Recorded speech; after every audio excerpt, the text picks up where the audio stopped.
Welcome to J news Telugu. శ్రావణ మాసం తొలి శుక్రవారం సందర్భంగా పొంగనూరులోని గ్రామ దేవతల ఆలయాల్లో భక్తుల రద్దీ నెలకొంది. తూర్పు మోగసాలలోని శ్రీ చాముండేశ్వరి అమ్మవారి ఆలయానికి భక్తులు పెద్ద సంఖ్యలో తరలివచ్చి అమ్మవారిని దర్శించుకున్నారు. ఈ సందర్భంగా ఆలయ అర్చకులు అమ్మవారికి అభిషేకం నిర్వహించి ప్రత్యేకంగా అలంకరించారు. శ్రీచక్ర పూజ, కుంకుమార్చన, పుష్పార్చన తదితర ప్రత్యేక పూజా కార్యక్రమాలను భక్తి శ్రద్ధలతో నిర్వహించారు. అనంతరం భక్తులకు అమ్మవారి దర్శనం కల్పించారు.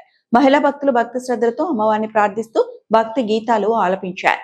ఆలయ ప్రాంగణం భక్తుల సందడితో ఆధ్యాత్మిక వాతావరణాన్ని సంతరించుకుంది.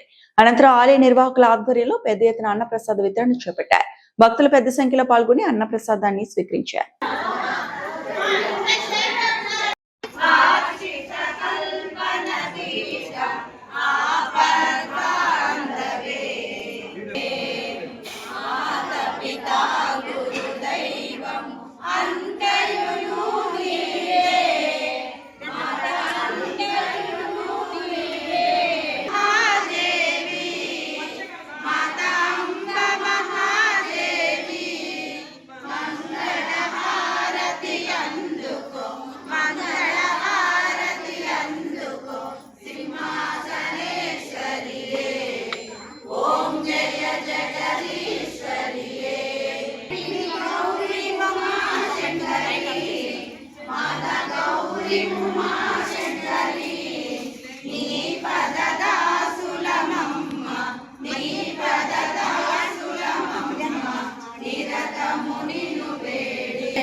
రావుల బిన్నే రావుల కొంచెం కొంచెం